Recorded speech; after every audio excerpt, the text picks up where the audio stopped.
వినూత్న ధర్మం. ధ్యాన సాధన కాలంలో ఆకలి తీర్చుకొనడానికై 40 రోజులకు సరిపడే ఆహారాన్ని సమకూర్చుకున్నాడు.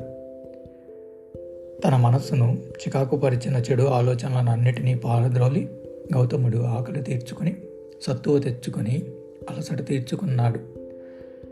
జ్ఞానోదయాన్ని పొందాలనే సంకల్పంతో ధ్యాన సాధనకు ఉద్యుక్తుడయ్యాడు.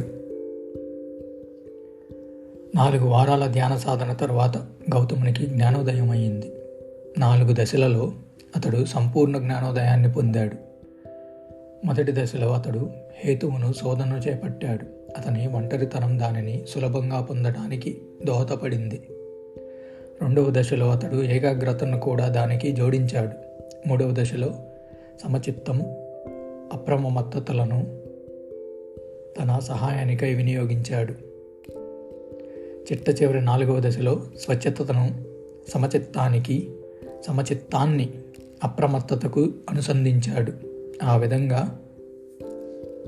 4వ వారంలో చివరి రోజు రాత్రి అతనికి జ్ఞానోదయం కలిగింది. 2 సమస్యలు ఉన్నాయని అతడు గుర్తించాడు. మొదటిది ఈ ప్రపంచంలో దుఃఖం ఉన్నదనేది. 2వది ఈ దుఃఖాన్ని ఎట్లా దూరం చేసి మానవాళికి సుఖశాంతులు అందజేయాలి అని.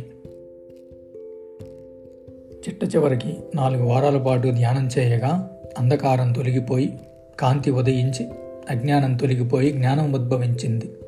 అతడు ఒక వినూత్న మార్గాన్ని దర్శించాడు. వినూత్న కాంతిని పొందడానికి గౌతముడు ధ్యానంలో కూర్చునేటప్పటికీ అతనిపై సాంఖ్య ప్రభావం ఎక్కువగా ఉండేది. బాధలను, ఆవేదనలను ఈ లోకంలో అనుభవించక తప్పదు అనేది నిర్వివాదాంశమని అతడు గ్రహించాడు. వాటిని ఏ విధంగా నిర్మూలించాలో తెలుసుకోవాలని గౌతముని ఆకాంక్ష. సాంఖ్యం ఈ విషయాన్ని ప్రస్తావించలేదు. కాబట్టి ఈ బాధలను, ఆవేదనలను ఏ విధంగా అధిగమించాలి అనే సమస్య పట్ల అతడు తన మనస్సుని కేంద్రీకరించాడు. ప్రతి వ్యక్తి అనుభవించే బాధలకు, ఆవేదనలకు గల కారణమేమిటి అని సహజంగా మొట్టమొదటిగా తనలో తాను ప్రశ్నించుకున్నాడు. ఈ విషాదాన్ని ఏ విధంగా నిర్మూలించాలి అనేది అతని 2వ ప్రశ్న.